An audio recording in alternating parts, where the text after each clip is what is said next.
ಪ್ರಚಲಿತ ಈ ಕಾರ್ಯಕ್ರಮದ ಪ್ರಾಯೋಜಕರು ರೋಹನ್ ಕಾರ್ಪೊರೇಷನ್, ಸಹ ಪ್ರಾಯೋಜಕರು father Muller's charitable trust, SDM college Ujire, VK furniture and electronics. ನಮಸ್ಕಾರ, ವಿಪೂರ್ ವಿಶೇಷ ಕಾರ್ಯಕ್ರಮಕ್ಕೆ ಸ್ವಾಗತ. ನಾನು ತಾರನಾಥ್ ಗಟ್ಟಿ ಕಾಪಿಕಾಡ್.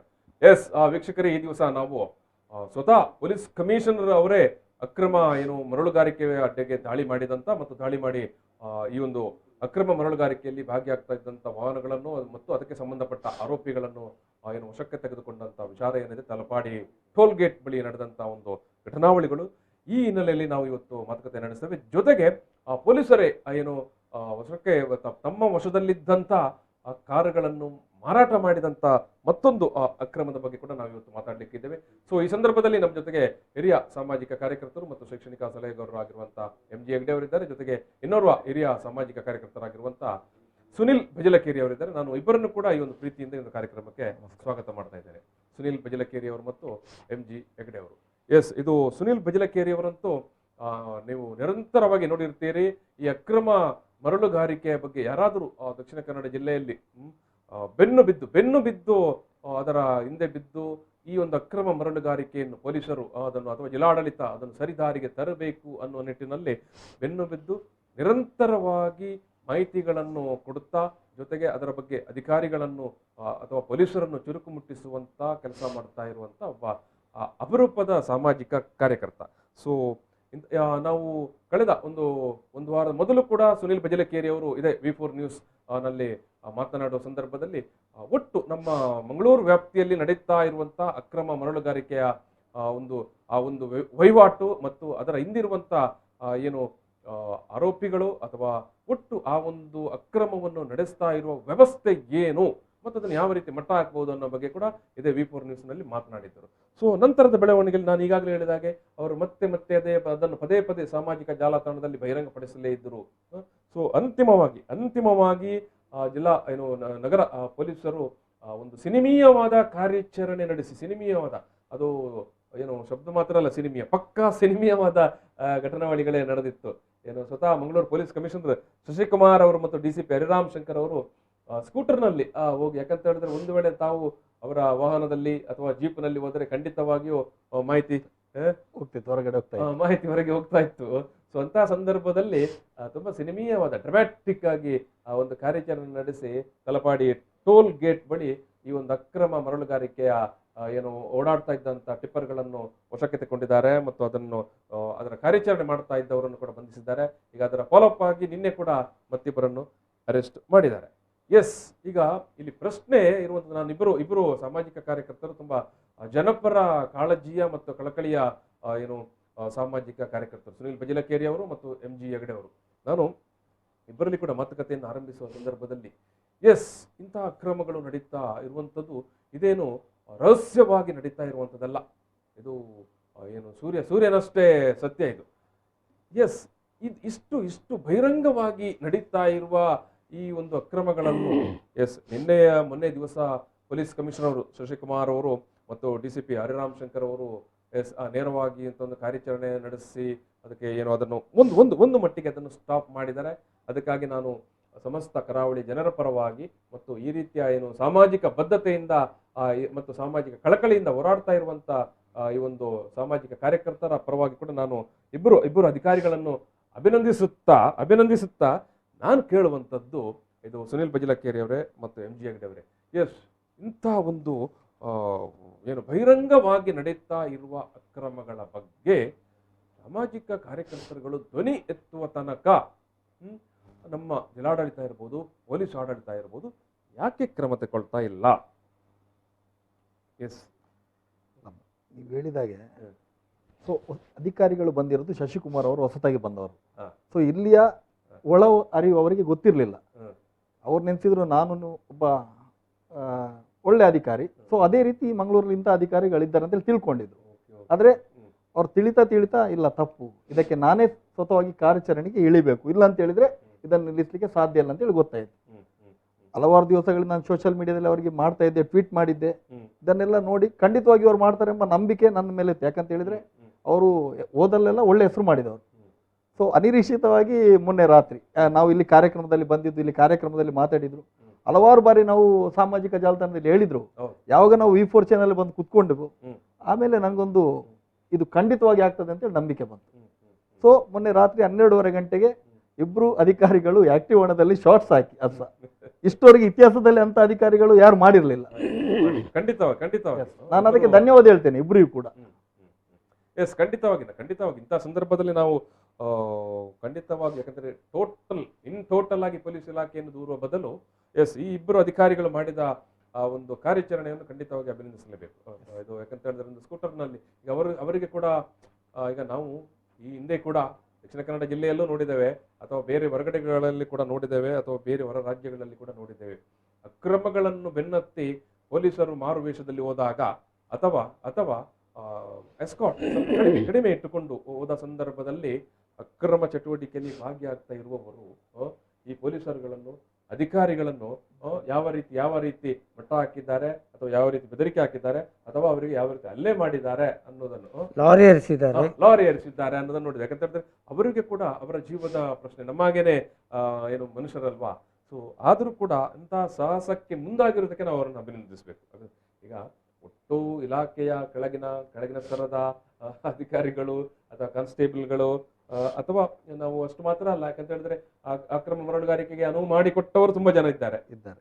ಸೊ ಅಂಥದರ ನಡುವೆ ಇಷ್ಟೊಂದು ಧೈರ್ಯ ಮತ್ತು ಸಾಹಸವನ್ನು ತೋರಿಸಿ ಈ ರೀತಿ ಹೋಗಿ ಅಕ್ರಮ ಮರಳುಗಾರಿಕೆಯ ಟಿಪ್ಪರ್ಗಳನ್ನು ಅಡ್ಡ ಹಾಕಿ, ಅದು ಕೂಡ ಕೇವಲ ಸ್ಕೂಟರ್ನಲ್ಲಿ ಹೋಗಿರುವಂಥದ್ದು. ಇದು MG ಹೆಗ್ಡೆ ನೆನಪು ಮಾಡಿದ ಹಾಗೆ ಒಂದು ಸಂದರ್ಭದಲ್ಲಿ ಲಾರಿಯೇ ಏನು ತಹಶೀಲ್ದಾರನ್ನು ಅಡಿಗೆ ಹಾಕಿಕೊಂಡು ಹೋದಂತ ಘಟನೆಗಳು ಕೂಡ ಇತ್ತು. ಇದೇ ಅಡ್ಯಾರ್ನಲ್ಲಿ ಅಕ್ರಮ ಈ ಮರಳುಗಾರಿಕೆ ಅಡ್ಡೆಗೆ ಹೋದಂತ ತಹಶೀಲ್ದಾರರೊಬ್ಬರನ್ನು ಫುಲ್ ರೌಂಡ್ ಅಪ್ ಮಾಡಿ ಅವರು ಕೊನೆಗೆ ಪೊಲೀಸ್ ಕಮಿಷನರ್ಗೆ ಫೋನ್ ಮಾಡಿ ತುರ್ತಾಗಿ ಇಲ್ಲಿ ಬರಬೇಕಾಗಿ ಅಂತ ಕೇಳಿಕೊಳ್ಳುವಂತ ಪರಿಸ್ಥಿತಿ ಕೂಡ ಇತ್ತು. ಇದೆಲ್ಲ ನಡೀತದೆ. ಯಾವುದೇ ಅಕ್ರಮಗಳು ನಡೆಯುವ ಸಂದರ್ಭದಲ್ಲಿ ಆ ಕ್ಷಣಕ್ಕೆ ಅವರಿಗೆ ಬಂದವರು ಯಾರು ಈಗ ಮಾರುವೇಷದಲ್ಲಿ ಬಂದ್ರೆ ಯಾರು ಅಂತಲೂ ಗೊತ್ತಿರುವುದಿಲ್ಲ. ಸೊ ಅಂತ ಕಾರಣಕ್ಕಾಗಿ ನಾನು ಶಶಿಕುಮಾರ್ ಅವರನ್ನು ಮತ್ತು DCP ಹರಿರಾಮ್ ಶಂಕರ್ ಅವರನ್ನು ನಿಮ್ಮ ಪರವಾಗಿ ಮತ್ತು ಜನತೆ ಪರವಾಗಿ ಅಭಿನಂದಿಸ್ತೇನೆ. ಇದು MG ಹೆಗ್ಡೆ ಅವರೇ, ಅದೇ ನಾನು ಮತ್ತೆ ಅದನ್ನೇ ಕೇಳುವಂಥದ್ದು. ಈಗ ಸಾಮಾಜಿಕ ಕಾರ್ಯಕರ್ತರು, ನಿಮ್ಮಂತ ಸಾಮಾಜಿಕ ಕಾರ್ಯಕರ್ತರು ಫೇಸ್ಬುಕ್ನಲ್ಲಿ ದಿನ ಬರೆಯೋದು ಅಕ್ರಮ ಮರಳುಗಾರಿಕೆ ಕ್ರಮ ಕೈಗೊಳ್ಳಿ ಅಂತ. ನಾನು ಕೇಳೋದು, ನಿಮ್ಮಂಥವರು ಮಾತನಾಡದೇ ಇದ್ದರೆ ಇವರು ಆಯ್ತು, ಶಶಿಕುಮಾರ್ ಮತ್ತು ಹರಿರಾಮ್ ಅವರದ್ದು ಮೊನ್ನೆ ಆ ಘಟನಾವಳಿಯನ್ನು ಇಟ್ಕೊಳ್ಳೋ ಒಂದು ಬಂದು, ನಿಮ್ಮಂಥವ್ರು ಮಾತನಾಡದಿದ್ದರೆ, ನಿಮ್ಮಂಥವ್ರು ಬರೆಯದಿದ್ದರೆ, ನಿಮ್ಮಂಥವ್ರು ಧ್ವನಿ ಎತ್ತದಿದ್ದರೆ ನಮ್ಮ ಆಡಳಿತ, ನಮ್ಮ ಪೊಲೀಸ್ ಆಡಳಿತ ಏನು ಕ್ರಮ ತಗೊಳ್ಳಿಕ್ಕೆ ಇಲ್ವಾ? ಪೊಲೀಸ್ ಆಡಳಿತ ಅಂತಲ್ಲ, ನಮ್ಮ ಆಡಳಿತ ವ್ಯವಸ್ಥೆ ಹೇಗೆ ಉಂಟು ಅಂದರೆ, ಜನಪರವಾಗಿರ್ತಕ್ಕಂಥ ಆಗಿದ್ರೂ ಕೂಡ ವ್ಯವಸ್ಥೆಗೆ, ಆಡಳಿತ ವ್ಯವಸ್ಥೆಗೆ ಮತ್ತು ರಾಜಕಾರಣದಲ್ಲಿ ಲಾಭಾಂಶ ಇರುವಂಥ ಕೆಲವು ಸಿಸ್ಟಮ್ಗಳೇನಿದೆ, ಅದನ್ನು ಆದಾಯ ತರುವಂಥ ಸಿಸ್ಟಮ್ಗಳೇನಿದೆ ಅದನ್ನು ಅವರು ಬಿಲ್ಕುಲ್ ಆಗಿ ಮಾಡೋದಿಲ್ಲ.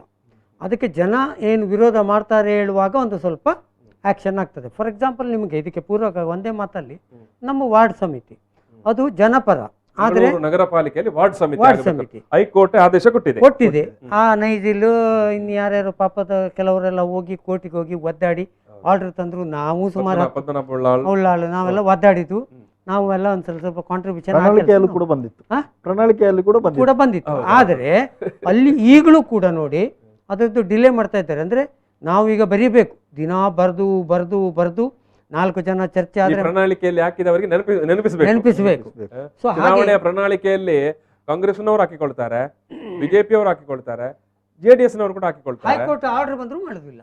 ಹೈಕೋರ್ಟ್ ಆರ್ಡರ್ ಬಂದ್ರು ಕೂಡ ಹಾಗೆ ಏನೋ ಮಾಡಿದ ಯಾಕಂದ್ರೆ ಅರ್ಜಿಯನ್ನೆಲ್ಲ ಕರೆದಿದ್ದಾರೆ. ಈಗ ಹೈಕೋರ್ಟ್ ಆರ್ಡರ್ ಬಂದ ನಂತರ ಮೊನ್ನೆ ಅರ್ಜಿ ಕರೆದಿದ್ದಾರೆ ಸಾರ್ವಜನಿಕರು. ಕರೆದು ಆಯ್ತು ಆಲ್ಮೋಸ್ಟ್ ನಾವಿಲ್ಲಿ ಮಾತನಾಡಿ ನಾವೇ ಮೊದಲು ಅದನ್ನು ಮಾತಾಡಿದ್ದು. ವಾರ್ಡ್ ಕಮಿಟಿ ಯಾಕೆ ಆಗಿಲ್ಲ ಅನ್ನೋ ಬಗ್ಗೆ ಕೂಡ 6 ತಿಂಗಳಲ್ಲಿ ಹಿಂದೆ ಮಾತಾಡಿದ್ದೆವು. ನೀವು ಹೇಳಿದಾಗೆ ಮತ್ತೆ ಬಂತು, ಆ ನಂತರ ಕೂಡ ಇಲ್ಲಿ ಮಾತಾಡಿದೆವು. ಎಸ್, ಏನಾದ್ರೂ ಸುಧಾರಣೆ ಆಗುತ್ತಾ ಅಂತ ನೀವೇ ಹೇಳ್ಬೇಕು. ಹಾಗೆ ಈ ಸಿಸ್ಟಮ್ ಉಂಟಲ್ಲ, ಈ ಹೊಯ್ಗೆ ಇರ್ಬೋದು, ಅಕ್ರಮಗಳಿರ್ಬೋದು, ನಿಮ್ಮ ಅಡ್ಡಗಳೇನು ಇಸ್ಪಿಟ್ಟು, ಆಮೇಲೆ ಬೆಟ್ಟಿಂಗು, ಇದೆಲ್ಲ ಏನಂತಂದ್ರೆ ಜನಸಾಮಾನ್ಯರ ವಿರೋಧ ಬಂದ್ರೆ ಮಾತ್ರ ಪ್ರತಿಕ್ರಿಯೆ ಕೊಡುದು. ಅವರಿಗೆ ಗೊತ್ತಿಲ್ಲ ಅಂತಲ್ಲ, ಅವರಿಗೆ ಗೊತ್ತಿದ್ದು ಸುಮ್ಮನೆ ಇರೋದು. ಜನರು ವಿರೋಧ ಮಾಡ್ತಾರೆ ಹೇಳಿದಾಗ ಆಕ್ಷನ್ ಇಳಿಯೋದು ಉಲ್ಟಾ. ಎಲ್ಲ ನೀವು ಹೇಳೋ ಪ್ರಕಾರ ಇನ್ಕಮ್ ಜಾಸ್ತಿ ಬರುತ್ತಲ್ಲ, ಇನ್ಕಮ್ ಉಂಟಲ್ಲ, ಇನ್ಕಮ್ ಅಂತ ಹೇಳಿದ್ರೆ ಆಪ್ತ ಅಂತ ಹೇಳ್ತೀರಾ. ಆಪ್ತ. ಈಗ ಈಗ ನೀವು ಹೇಳೋ ಪ್ರಕಾರ ಇಲ್ಲಿ ಒಂದು ಸ್ಪಷ್ಟ, ಎಲ್ಲವೂ ಗೊತ್ತಿದ್ದೇ ನಡೀತದೆ. ಹೌದು, ಗೊತ್ತಿದ್ದೇ ನಡೀತದೆ, ಯಾಕೆ ಓಪನ್ ಸೀಕ್ರೆಟ್ ಆಗಿ. Open secret. ಹೌದು.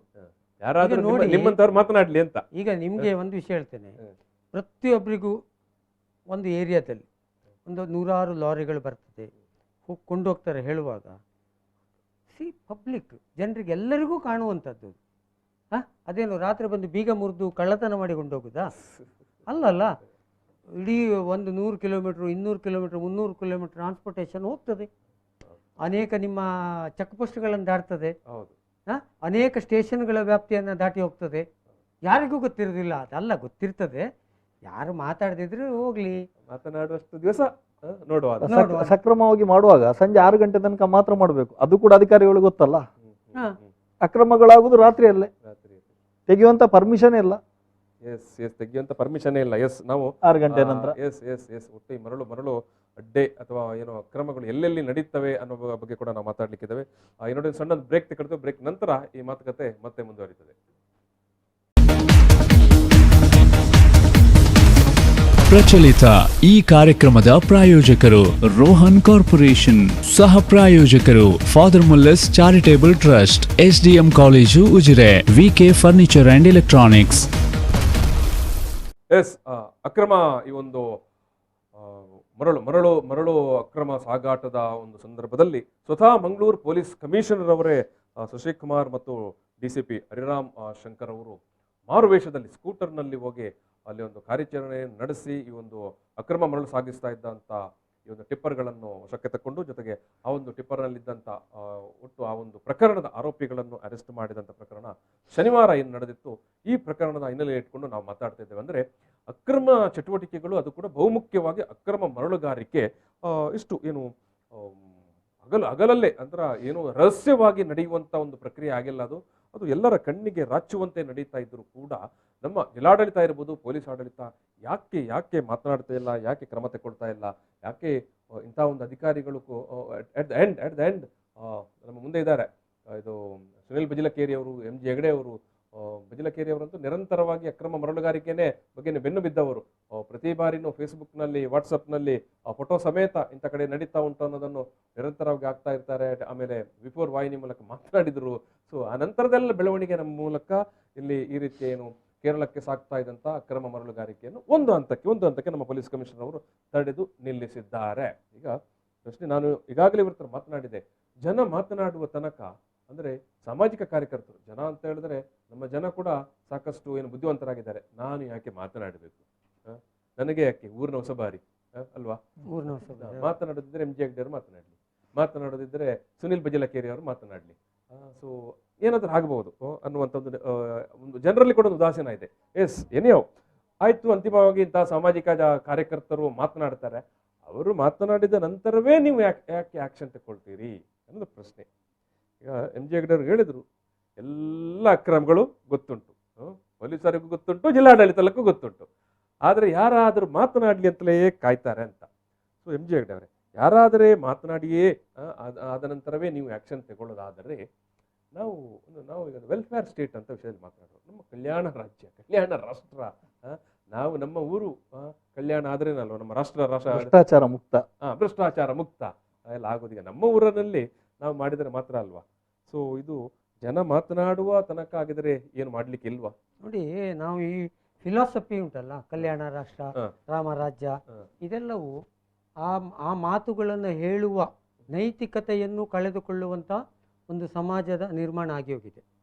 ಅದರ ಹೇಳಲಿಕ್ಕೆ ನಿಮಗೆ ನೈತಿಕ ಹಕ್ಕೇ ಇಲ್ಲ ಅಂತ ಒಂದು ವಾತಾವರಣ ನಾವು ಬೆಳೆದು, ಎಲ್ಲವೂ ಕೂಡ ಏನು ಹೇಳ್ತಾರೆ, ಒಂದು ನೆಕ್ಸಸ್, ಒಂದು ಭ್ರಷ್ಟಾಚಾರದ ವಿಷಕೂಪ, ಎಲ್ಲ ವಿಷಕೂಪ, ವರ್ತುಲ. ಇದರಲ್ಲಿ ಎಲ್ಲ ಸಿಸ್ಟಮ್ ಒಂದು ಜಾಯಿನ್ ಆಗಿತ್ತು. ಈಗ ಮೊದಲೆಲ್ಲ ನನ್ನ ಇದ್ರ ಪ್ರಕಾರ 30 ವರ್ಷಗಳ ಮೊದಲೆಲ್ಲ ಸ್ವಲ್ಪ ಭ್ರಷ್ಟಾಚಾರ, ಅತಿರೇಕದ ವರ್ತನೆಗಳು, ಅನ್ಯಾಯ, ಅಕ್ರಮಗಳಿಗೆ ಒಂದು ಸ್ವಲ್ಪ ಜನ ಇದನ್ನು ಮಾಡ್ತಿದ್ರು, ಏನು ಹೇಸಿಗೆ ಪಡ್ತಿದ್ರು. ಜನಪ್ರತಿನಿಧಿಗಳು ಕೂಡ ಅಯ್ಯೋ ನನ್ನ ಹೆಸರು ಈ ಒಂದು ಅಕ್ರಮದಲ್ಲಿ ಭ್ರಷ್ಟಾಚಾರದಲ್ಲಿ ಬರಬಾರದು ಅಂತ.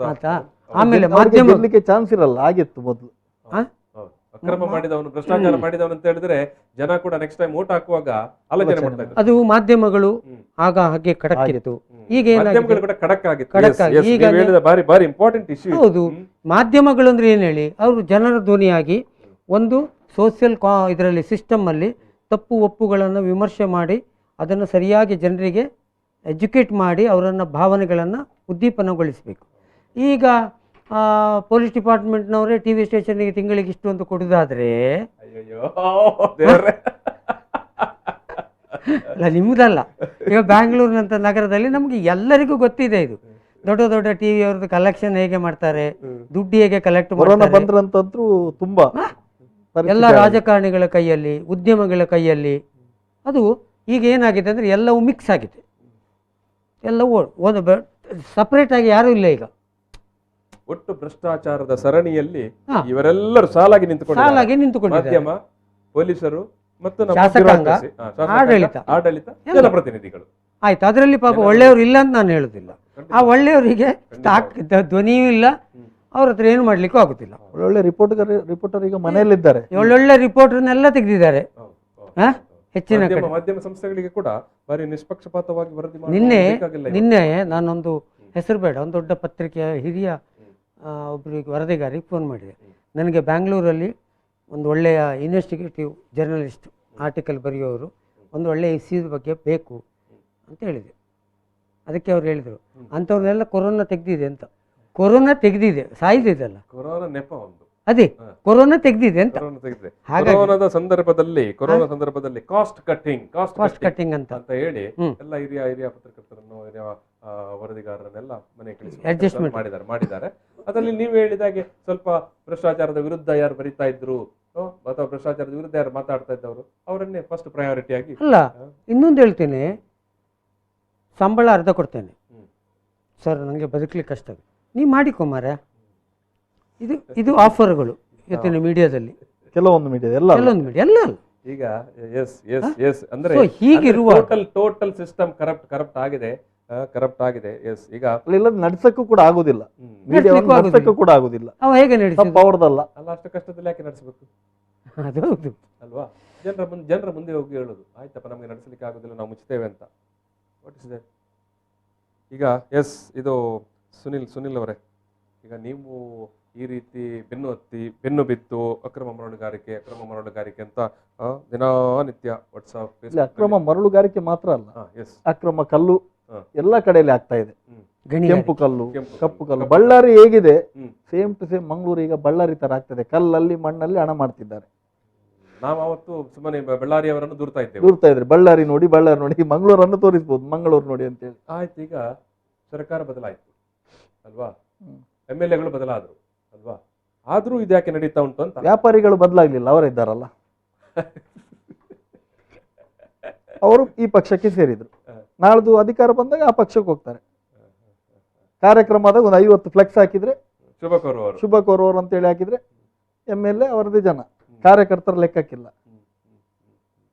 ಇವರು ಹೇಳಿದಾಗೆ ಮಾಧ್ಯಮ ಕರೆಕ್ಟ್ ಆಗಿ ಇರ್ತಿದ್ರೆ, ಇನ್ನು ಒಳ್ಳೆ ಸ್ಟ್ರಾಂಗ್ ಆದ್ರೆ ಭ್ರಷ್ಟಾಚಾರವನ್ನು 100ಕ್ಕೆ 100 ನಿಲ್ಲಿಸಬಹುದು. ಇಲ್ಲಿ ಜನತೆಗೆ ಕೊಡೋದು ಧೈರ್ಯ ಬರುತ್ತೆ. ಅಲ್ಲ, ಇಲ್ಲಿ ಜನತೆ ಪಾತ್ರವನ್ನು ಹೇಳಬೇಕಾಗ್ತದೆ. ನೋಡಿ, ಈ ಕರಪ್ಷನ್ ನಾನೊಮ್ಮೆ ಬರೆದಿದ್ದೆ, ನೊಣ ಮುತ್ತಿಕೊಳ್ಳೋದು ಸಿದ್ಧಾಂತಕ್ಕಲ್ಲ ಅಂತ ಆರ್ಟಿಕಲ್ ಪ್ರಜಾವಾಣಿಯಲ್ಲಿ 10 ದಿವಸ ಬಂದಿತ್ತು, ಪುಸ್ತಕ ಮಾಡಿದ್ದೇನೆ. ಇಲ್ಲಿ ಸಮಸ್ಯೆ ಹೇಗಾಗಿದೆ ಅಂದರೆ, ಈಗ ಚುನಾವಣೆಗೆ ನಾನು ನಿಲ್ತೇನೆ, ನಾನು ಬೂತಿಗೆ ಇಷ್ಟು ಕೊಡಲೇಬೇಕು, ಜನರಿಗೆ ದುಡ್ಡು ಹಂಚಲೇಬೇಕು, ಜಾಹೀರಾತಿಗೆ ದುಡ್ಡು ಕೊಡಬೇಕು, ಅದು ಇದು ಜನರಿಗೆ ಗಾಡಿಗೆ ಎಲ್ಲದಕ್ಕೂ ದುಡ್ಡು ಕೊಟ್ಟೇ ನಾನು ಚುನಾವಣೆ ಗೆಲ್ಲಬೇಕು. ಒಬ್ಬ ಒಳ್ಳೆಯ ಅಭ್ಯರ್ಥಿಯನ್ನು ಜನ ದುಡ್ಡಿಲ್ಲ ಹೇಳಿದ್ರೆ ಅವನು ತಿರಸ್ಕರಿಸ್ತಾರೆ, ಅಲ್ಲಿಂದ ಸ್ಟಾರ್ಟ್ ಆಗೋದು. ಸೊ ಅದನ್ನು ಇನ್ಕಮ್ ಮಾಡಲೇಬೇಕು. ನೇತ್ರಾವತಿ ಹೋರಾಟದಲ್ಲಿ ಕೂಡ ಅದೇ ರೀತಿ ಆದದಲ್ಲ, ಗೊತ್ತಲ್ಲ. ನೀವು ನೇತ್ರಾವತಿ ನದಿ ತಿರುಗಿಸುವ ಯೋಜನೆ ಅಥವಾ ಎತ್ತಿನಹೊಳೆ ಯೋಜನೆಯನ್ನು ವಿರೋಧಿಸಿ ಇಲ್ಲಿ ಜಾಥಾ ಮಾಡಿದ್ರಿ, ನೀವು ಇದ್ದೀರಿ, ನಾನು ನೋಡ್ತಾ ಇದ್ದೆ. ಹೌದು, ಈಗ ಅಲ್ಲಿ ಫಂಡಿಂಗ್ ಹೇಗೆ ಆಗ್ತದೆ ಹೇಳ್ತೇನೆ ನಾನು. ಕೊನೆಗೆ ಒಂದು ದಿವಸ ನಿಮ್ಮ ಹೋರಾಟವೇ ನಿಂತೋಯ್ತು ನೋಡಿ, ಅದಕ್ಕೆ ದುಡ್ಡಿಲ್ಲ. ನಿಮ್ಮ ಹೋರಾಟದ ಏನು ಲೀಡರ್ಶಿಪ್ ಮುಂಚೂಣಿಯಲ್ಲಿದ್ದವರು ಆಚೆ ಗೆದ್ದೋದ್ರು, ಘಟ್ಟ ದಾಟಿದ ನಂತರ ಹೋಗಿ ಹೇಳಿದ್ರು ಇಲ್ಲ ಎತ್ತಿನಹೊಳೆ ಬಾರಿ ಒಳ್ಳೆ ಯೋಜನೆ, ಅದಾಗಲೇಬೇಕು ಅಂತ. ಹಾಗಾಗಿ ಈಗ ಏನಾಗಿದೆ ಅಂದ್ರೆ ಕರಪ್ಷನ್.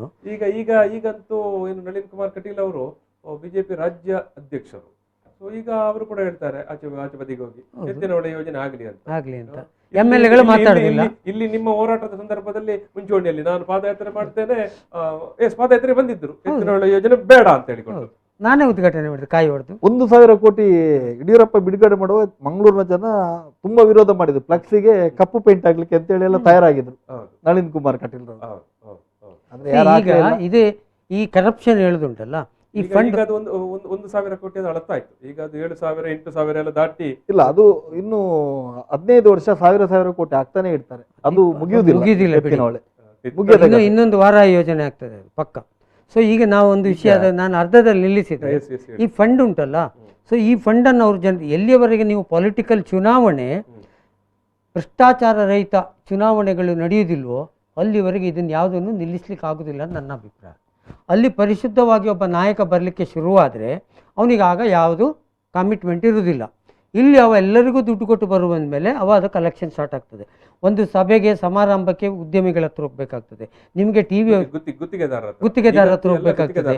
ಸೊ ಏನಾಗ್ತದೆ, ಅವನನ್ನು ಕೂಡ ಕಟ್ಟಿ ಆಗ್ತದೆ ಇದು ಸಿಸ್ಟಮ್. ಕ್ರಿಕೆಟ್ ಮ್ಯಾಚ್ ಮಾಡುವವನಿಗೂ ಕೊಡ್ಬೇಕಲ್ಲ. ಕ್ರಿಕೆಟ್ ಮ್ಯಾಚ್ ಮಾಡುವವನಿಂದ ಹಿಡಿದು ನೀವು ಖಾಲಿ ಎಂಥದ್ದು ಒಂದು ಬಡವರು ಮಧ್ಯಮ ವರ್ಗದವರು ಹೇಳಿ ಬಂದರೆ ಮದುವೆಯಿಂದ ಹಿಡಿದು ಬಾಣಂತನದವರೆಗೆ ಅವನ ಹತ್ರ ಮರಣಕ್ಕೂ ಕೊಡಬೇಕು, ಕೆಲವು ಕಡೆಗೂ ಕೊಡಬೇಕು. ಆಗ ಎಂತಾಗ್ತದೆ, ಅವನಿಗೆ ಎಲ್ಲಿಂದ ಬರ್ತದೆ ದುಡ್ಡು? ಕೇಳುವವರು ಆಲೋಚನೆ ಮಾಡ್ತೀರಾ? ನೀವು ಮಾಡೋದಿಲ್ಲ. ಬೂತಿನಲ್ಲಿ ಕೆಲಸ ಮಾಡೋರು, ನೀವು ಭ್ರಷ್ಟಾಚಾರಗಳ ವಿರೋಧಿ ಆಗಿದ್ದಿದ್ರೆ, ನಾವೆಲ್ಲ ಬೂತಲ್ಲಿ ಕೆಲಸ ಮಾಡಿದ್ದೇವೆ, ನಾವು ಯಾರ ಹತ್ರ ದುಡ್ಡು ತೊಗೊಂಡವರಲ್ಲ, ಯಾರ್ಯಾರು ಮನೆಯಲ್ಲಿ ಊಟ ಮಾಡಿ ಕೆಲಸ ಮಾಡಿದ್ವಿ. ಬೂತಲ್ಲಿ ಇದ್ದವರು ದುಡ್ಡು ತಗೊಳ್ಳದೆ ದುಡ್ಡು ಕೊಡುವ ಎಲ್ಲಿಂದ ಕೊಡ್ತಾನೆ ಹೇಳಿ ನಾವು ಆಲೋಚನೆ ಮಾಡ್ತೇವಾ? ಇಲ್ಲಿಂದ ಸ್ಟಾರ್ಟ್ ಆಗುದು. ಈಗ ಈಗ ಈಗ ನೀವು ಕೆಲಸ ಮಾಡಿದ ಬೂತಿನಲ್ಲಿ ಏನು ದುಡ್ಡು ತೆಗೆದುಕೊಳ್ಳದೆ ಕೆಲಸ ಮಾಡಿದಂತ ಪಕ್ಷ ಆವಾಗ ಅದು ಜನಸಂಘವಾ? ಜನಸಂಘ ಬಿಜೆಪಿ ಆಗಿತ್ತು. ಹೌದು. ಆದ್ರೆ ಈಗ ಬಿಜೆಪಿಯಲ್ಲಿ ಕೂಡ ಆ ವಾತಾವರಣ ಇಲ್ಲ. ಇಲ್ಲ, ಅದಕ್ಕೆ ಈಗ ಹೇಳ್ತೇನೆ. ಆಮೇಲೆ ಅದು ಫರ್ದರ್ ಒಬ್ಬ ಮಿನಿಸ್ಟರ್ ಆಗಬೇಕು ಅಂದ್ರೆ ಅವ ಇಷ್ಟು ದುಡ್ಡು ಕೊಡಬೇಕು, ಹೈಕಮಾಂಡಿಗೆ MLA ಸೀಟಿಗೆ ಇನ್ವೆಸ್ಟ್ಮೆಂಟ್ ಮಾಡಬೇಕು. ಸೊ ಇದೆಲ್ಲವನ್ನು ಒಬ್ಬ ಮುಖ್ಯಮಂತ್ರಿ ಆದವ ದುಡ್ಡು ಕೊಡಬೇಕು. ಯಾವುದಕ್ಕೆ? ಪಾರ್ಟಿ ಕಟ್ಟಲಿಕ್ಕೆ, ಪಾರ್ಟಿ ಫಂಡು. ಅಂದರೆ ಅನಿವಾರ್ಯವಾಗಿ ಅವ ಮಾಡಲೇಬೇಕು. ಭ್ರಷ್ಟಾಚಾರ ಮುಕ್ತ ಅನ್ನೋದೆಲ್ಲ ಬರೀ ಭಾಷಣದಲ್ಲಿ ಮಾತ್ರ ಕಷ್ಟ ಉಂಟು ಅಂತ ಹೇಳಿದ ಭಾಷಣದಲ್ಲಿ ಮಾತ್ರ. ನಾವೊಂದು ಸಣ್ಣ ಬ್ರೇಕ್ ತಗೊಳ್ಳೋ. ಬ್ರೇಕ್ ನಂತರ ಬಹುಮುಖ್ಯವಾಗಿ ಏನು ಮರಳುಗಾರಿಕೆ ಬಗ್ಗೆ ಇನ್ನಷ್ಟು ಮಾಹಿತಿಗಳು ಅಥವಾ ವಿಚಾರಗಳನ್ನು ಮಾತಾಡಬೇಕಾಗಿದೆ. ಸೊ ಈ ಒಂದು ಸಣ್ಣ ಬ್ರೇಕ್ ನಂತರ ನಾನು ಮತ್ತೆ ಈ ಒಂದು ಮಾತುಕತೆಯನ್ನು ಮುಂದುವರಿಸ್ತೇನೆ. ಪ್ರಚಲಿತ ಈ ಕಾರ್ಯಕ್ರಮದ ಪ್ರಾಯೋಜಕರು ರೋಹನ್ ಕಾರ್ಪೊರೇಷನ್, ಸಹ ಪ್ರಾಯೋಜಕರು father Muller's charitable trust, SDM college Ujire, VK furniture and electronics.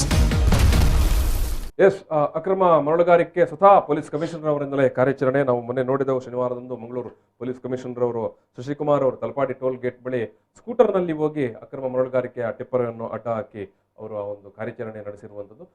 ಇಷ್ಟೆಲ್ಲ ಕಾರ್ಯಾಚರಣೆಗೆ ಕೂಡ ಅಲ್ಲಿ ಮೂಲ ಕಾರಣ ಆಗಿರುವಂಥದ್ದು ಮಂಗಳೂರಿನ ಜನತೆ ಅಥವಾ ಸಾರ್ವಜನಿಕ ಅಥವಾ ಜನಪರ ಕಾರ್ಯಕರ್ತರುಗಳು ಅಕ್ರಮ ಮರಳುಗಾರಿಕೆ ಬಗ್ಗೆ ನಿರಂತರವಾಗಿ ಮಾತನಾಡ್ತಾ ಇದ್ದದ್ದು. ಸೊ ಅಂತಿಮವಾಗಿ ಜನ ಮಾತನಾಡಿದರೆ ಮಾತನಾಡುವ ಜನರು ಕಡಿಮೆ ಇರಬಹುದು.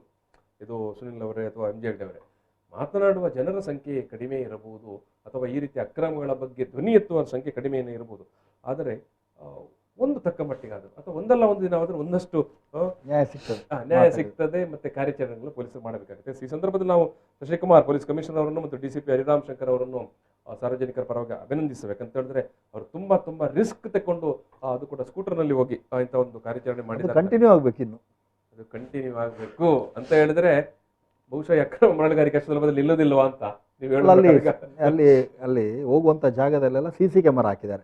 CC ಕ್ಯಾಮರಾವನ್ನು ರೋಡಿಗೆಲ್ಲ ಡೈರೆಕ್ಟ್ ಮನೆಗೇನೆ ತಿರುಗಿಸ್ಕೊಟ್ಟಿದ್ದಾರೆ, ಗೊತ್ತಾಗಬಾರ್ದಂತ ಅಂತದಿದೆ. ಯಾರಿಗೆ ಈಗ ಮತ್ತೆ 180 CC ಕ್ಯಾಮರಾ ಅದೇನು ಪ್ರಾಜೆಕ್ಟ್ ಬಗ್ಗೆ ಈಗ ನಿನ್ನೆ DCP ಅವರು ಮಾತಾಡಿದ್ದಾರೆ. ಇನ್ನಷ್ಟು CC ಕ್ಯಾಮರಾವನ್ನು ನಾವು ಆನ್ಲೈನ್ ಅಲ್ಲಿ ತೋರಿಸಬೇಕು ಜನರಿಗೆ, ವೆಬ್ಸೈಟ್ ಅಲ್ಲಿ ಎಲ್ಲಿ ಅಕ್ರಮ ಆಗ್ತದೆ ನಾವೇ ನೋಡಿ ಕಂಪ್ಲೇಂಟ್ ಮಾಡಬಹುದು ಅಂತದ್ ಮಾಡಿ. ಕೆಲವು ದೇವಸ್ಥಾನದಲ್ಲೆಲ್ಲ ಕ್ಯಾಮರಾ ಹಾಕಿರ್ತಾರೆ, ಅದು ನಮ್ಗೆ ಕಾಣ್ತದೆ ಲೈವ್ ಆಗಿ, ನಮಗೂ ಕಾಣ್ಲಿ ಜನರಿಗೆ ಪಾರದರ್ಶಕವಾಗಿರಲಿ. ಈಗ ನೀವು ಹೇಳಿದ ಒಳ್ಳೆ ವಿಷಯನೇ ಆಯ್ತು. ಕ್ಯಾಮರಾ ಈಗ ಇನ್ನೂ 180 CC ಕ್ಯಾಮರಾದ ಬಗ್ಗೆ ಮಾತಾಡಿದ್ದಾರೆ. 24 ಗಂಟೆ ನಮಗೆ ಅಲ್ಲಿ ರಸ್ತೆಯಲ್ಲಿ ನಿಲ್ಲಕ್ಕೆ ಆಗುದಿಲ್ಲ. ನಿಜ ಒಪ್ಪಿಕೊಳ್ಳುವ, ಪೊಲೀಸರದ್ದು ಕೂಡ ನಂಬರ್ಸ್ ಕಡಿಮೆ ಇರುತ್ತೆ. ಆಮೇಲೆ ಏನು ನಮಗೆ ಗಸ್ತು ತೆರಿಗೆಗೆ 24 hours ಆಗೋಲ್ಲ ಅಂತ ನೀವು ಹೇಳಿದ ಹಾಗೆ ಆಯ್ತು, ಪೊಲೀಸ್ ಕ್ಯಾಮರಾ ಇಡ್ಲಿ, ಅದು ಮತ್ತೇನು ಲೈವ್ ಆಗಿ ಲೈವ್ ವೆಬ್ಕಾಸ್ಟ್ ಇರ್ಲಿ, ನಾವು ನೋಡ್ಲಿ, ವೆಬ್ಸೈಟ್ಗೆ ಹೋಗಿ ನೋಡಬಹುದು. ಈಗ ನಾವು ರಾತ್ರಿ ನಾವು ಕಾಯ್ತೇವೆ. ನೀವು ಮಂಗಳೂರು ನಗರದಲ್ಲಿ ಆಲ್ರೆಡಿ ಇರುವಂತಹ CC ಕ್ಯಾಮರಾಗಳನ್ನು ನೋಡಿ. ಕಳೆದ ಬಾರಿ ಒಮ್ಮೆ ನೋಡುವಾಗ ಅರ್ಧಕ್ಕೆ ಸಿಸಿ ಕ್ಯಾಮೆರಾಗಳು ವರ್ಕ್ ಆಗ್ತಾ ಇರಲಿಲ್ಲ. ಕಳ್ಳತನ ಆದ್ಮೇಲೆ ಗೊತ್ತಾಗೋದು. ಏನಾದರೂ ಮೇಜರ್ ಪ್ರಕರಣಗಳಾದಾಗ ಮತ್ತೆ ಏನೋ ಅಲ್ಲಿ ಗೋಡೆಯಲ್ಲಿ ಯಾರು ಏನೋ ಬರೆದ್ರು ಏನಂತ ಸಿಸಿ ಕ್ಯಾಮೆರಾ ಹುಡುಕಿಕೊಂಡು ಹೋಗುವಾಗ ಆ ಸಿಸಿ ಕ್ಯಾಮೆರಾ ಸ್ಟಾಪ್ ಆಗಿ ಒಂದು ತಿಂಗಳಾಗಿರುತ್ತೆ. ಸೊ ಇದರ ಬಗ್ಗೆ ಗಮನ ಹರಿಸಬೇಕು. ಎಸ್, ನಿಮ್ಮಂತವ್ರು ಮಾತಾಡ್ತಾ ಇರ್ತಾರೆ. ಎಸ್, ಆಗಲಿ, ಮುಂದುವರಿಲಿ. ಈಗ ನನಗೆ ಮತ್ತೆ ಅದೇ ಪ್ರಶ್ನೆ. ಕಾಂಗ್ರೆಸ್ ಆಡಳಿತ ಇರುವಾಗ ದಿನಾ ಬೆಳಿಗ್ಗೆ ಎದ್ದು ಬಿಜೆಪಿಯ ಮುಖಂಡರುಗಳು, ಸಾಮಾನ್ಯ ಕಾರ್ಯಕರ್ತ, ಹಿರಿಯ ನಾಯಕರೆಲ್ಲರೂ ಮಾತನಾಡೋದು ಅಕ್ರಮ ಮರಳುಗಾರಿಕೆ ರಮಣ ತರೈ, ಅಕ್ರಮ ಮರಳುಗಾರಿಕೆ ಕಾಂಗ್ರೆಸ್. ಈಗ ಕಾಂಗ್ರೆಸ್ ಮಾತಾಡೋದಿಲ್ಲ. ಅಯ್ಯೋ, ಈಗ ನೀವು ಹೇಳಿ, ಕಾಂಗ್ರೆಸ್ ಯಾಕೆ ಮಾತಾಡೋದು ಅಂತೇಳಿ ಅದೇ ಅಕ್ರಮದಲ್ಲಿ ಮಾಡ್ತಿದ್ದವರು ಈಗ ಬಿಜೆಪಿಯಲ್ಲಿ ಸೇರಿ ಮಾಡ್ತಿದ್ದಾರೆ. ನಾಳೆ ಅವರ ಪಾರ್ಟಿಗೆ ಹೋಗ್ತಾರೆ, ಗ್ಯಾರಂಟಿ ಇದೆ. ಈಗ ಅಂದ್ರೆ ಬಿಜೆಪಿಯವರು ಅಕ್ರಮ ಮರಳುಗಾರಿಕೆಯಲ್ಲಿ ಏನು ಮುಖ್ಯ ಪಾತ್ರಧಾರಿ ಅಂತ ಹೇಳುದು ನೀವು? ಬಿಜೆಪಿಯವರು ಕಾಂಗ್ರೆಸ್ ಅವರು ಅಣ್ಣ ತಮ್ಮಂದಿರ ಹಾಗೆ. ಈಗ ನೋಡಿ, ನಮ್ದು ಅದ್ಯಪಾಡಿಯಲ್ಲಿ ಟೆಂಡರ್ ಆಗಿದೆ ಮೊನ್ನೆ ಅಷ್ಟೇ, ಸುಮಾರು 1 ಲಕ್ಷ ಟನ್ನು ಅಲ್ಲಿ ತೆಗೆಯುವಂತದನ್ನ ತೆಗಿಲಿಕ್ಕೆ. ಅದಕ್ಕೆ 295 ರೂಪಾಯಿ, 300 ರೂಪಾಯಿ ಇಂಥದ್ದೆಲ್ಲ ಹಾಕಿದ್ದಾರೆ. ನನಗೆ ಗೊತ್ತಾದ ಮಟ್ಟಿಗೆ ಅದು ಮಂಗಳೂರಿನ ಶಾಸಕರ ಆಪ್ತನಿಗೆ ಸಿಕ್ಕಿರೋದು.